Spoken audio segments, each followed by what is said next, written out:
Welcome to another edition of Women Lead TV. I'm Michelle Bergquist, your host, and I am delighted to say today that we have a diva in our midst. And I want to introduce you to Deborah Thorne, who is the Information Diva. She is an author, a coach, a speaker, and a trainer. And I got to ask my first question to you, Deborah. What the heck makes you a diva? Girl, please, all the bling that I wear. Are you kidding me? Can you guys see my earrings? Those are beautiful. Okay, thank you. As a client once told me, if you can't see the bling from across the street, it's not big enough. So I am a true diva. You are a true diva. But I want to get to the heart of you, because I know you're an author and a speaker, and you work with kind of like up and rising entrepreneurs. Absolutely. So here's my first question. It's like, what do you see as some of the main things that entrepreneurs do that kind of hold them back in business? I know you see it all.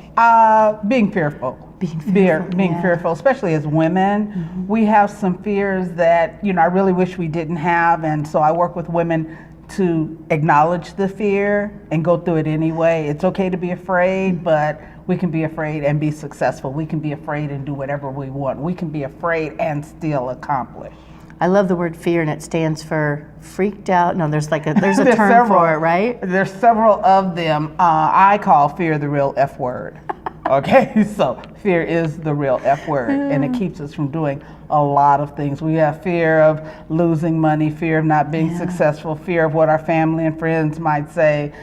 Actually, I've identified like 9 of them, but these are the things that get, even fear of the unknown, okay? Right. What happens if I become successful? I don't know. Become successful and find out. Right. Okay. What prompted you to start the Information Diva? I mean, you are an information and a resource. Yes. I know you are the SHE-E-O, not the CEO, which I love. Explain the SHE-E-O, not CEO, before we get started. I love that phrase. Okay, well, women do business differently than men, and we have to acknowledge that and accept it and work with it. That is true. The issue is that when a woman attempts to do business like a man, first of all, she's out of her comfort zone, and then we get called a word that's not so nice, rhymes with itch, starts with a B, because that's not who you are. We can be as heart-centered as we need to be and still be firm business women who are successful in making money.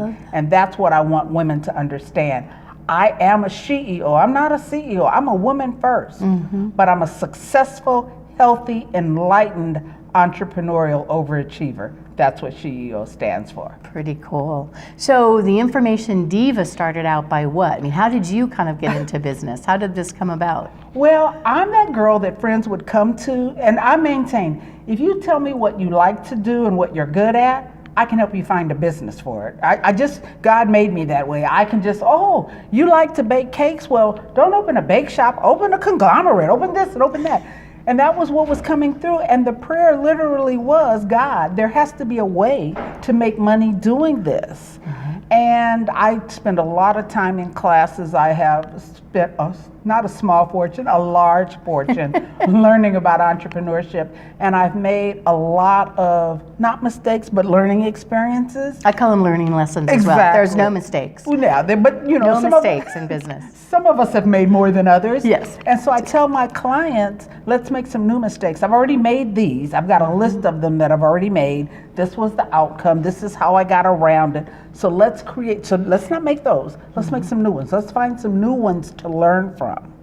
And so with that was how the Information Diva was born. It was like, there has got to be a way to get this together and that it makes sense and makes money. And I remember my first coach, and I tell people the only thing worse than not having a coach is having the wrong coach. Because my first coach, although she was female, said to me, Information Diva, that'll never work. Wow. Nobody will even understand what that is. And I thought about it, and thank God I am who I am. And I said, no, all that tells me is you're not my target market, because my target market understands that I am a diva and that I am the Information Diva, okay? And so here we are. How did you find such confidence in who you are and what you do? Because you ooh confidence, you ooh what I call your Deborah-isms, right? Which you just have so many great pieces of advice and information for women entrepreneurs. But where did that come from? Where is that? Dark history, stories, things that happen. And that's why I tell people you can go through it and come on the other side. I once heard someone, there was a show on television and they were talking about if people have this hard luck story or whatever, you send it in and they're going to give them money. And so a friend came to me and she said, I'm going to go to the show and I'm going to write this, and she's listing all these things that happened to this person. I'm like, ooh, really? And she goes, I'm talking about you. And I'm, hold up, okay? A lot of stuff has happened. Right. And so I glean from that because, like you said a few moments ago, and I said, there are no mistakes, they're learning lessons. And so, you know, all the way from childhood trauma on, there are things that have happened to me that I just always say, just don't happen to other people, okay? You know, stuff happens to me that it's like, how come me? But I've learned it's because I can share the information, because I am able to say to people, I'm really sorry that you got sick at an early age. I had a heart attack at my desk at 36. So I know what it's like to be sick This is early. you that did? Oh my gosh. Yes. Okay. My son was 10. Oh. My prayer was, Lord, let me live to see him become an adult. My son is 40. I'm still here, I'm still kicking, and nobody knows why. One of my doctors once told me, don't worry, darling, only the good die young. There you go. Okay, Go so with I'm that. Still around, I like that. I'm still around. Billy Joel, I'm dating myself a little bit on that one. I love Billy Joel, by the way. But, you know, can you kind of think back on maybe some of the different females you've worked with, and is there one that resonates with you that was fearful, and how you kind of, without saying maybe who she is, but how did you walk them through, you know, the Information Diva process, and what was the outcome at the end here? Where did she get rid of the fear? Was it she just took things on, or what was it that she accomplished? Well, what I encourage women to do is, when you see yourself pushing back, and I'll say to a client, okay, you're giving me major pushback on this. Let's look at why you're pushing back. What is stemming from that? What is the fear? What are you afraid is gonna happen if you try this? Right. And what would you do if that happened? Okay, so now you got a plan, right? Let's go for it, because you're not gonna ever not be afraid. You're not gonna ever know all the answers. Nobody does. Right. We're gonna do what we do. We're gonna hope it becomes profitable. If it's not profitable, we're going to tweak it till it is.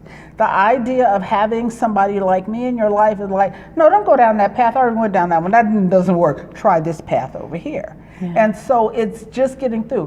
One of my clients is fearful in some ways, and I'm not going to name her, but she went on to get, you know, a couple of $1 million contracts. And it's like, I don't know how to do it. Of course you know how to do it. People wouldn't pay you if you didn't know how to do it. Right. You just have to get above that little girl who was told that she couldn't do this and go ahead and do it. Do it anyway. And that's what I think women in particular have to understand. We do it anyway. Most of us weren't raised to think that we could be business owners, or think that, you know, when I went to school, now talk about dating yourself, women were either teachers, nurses, or social workers. Secretaries.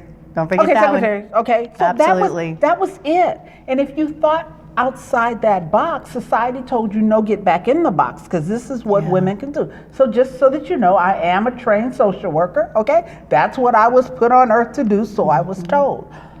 And I do social work in everything that I do, but that's not how I make my money. You know, I care about people, I'm very heart-centered. I want women to succeed, and when we do it right, the more women succeed, the better we all are. I'm not in competition with anybody but myself, okay? And so that's, you know, that's me. That's pretty good. And what drives you? What motivates you to get up every day and do what you need to do? I mean, I know you want to help women entrepreneurs, but what is it that drives you? Okay, so one of the things that we start out with is, what are your priorities? My priorities have always been God, family, business. A few years ago, as my son has grown up, my grandson is now grown, I changed it a little bit. It's God, self-care, and then business. So after I praise God, which is an important part of my life, after I do whatever I need to do to take care of Deb, then it's about my business. And my business is successful when other women are successful. I have a great job. Great job. Girl, I think we can end on that one. So I want to say thank you for being our guest today. We will be back again for another Women Lead TV show, and make sure to be a SHE-E-O, not a CEO.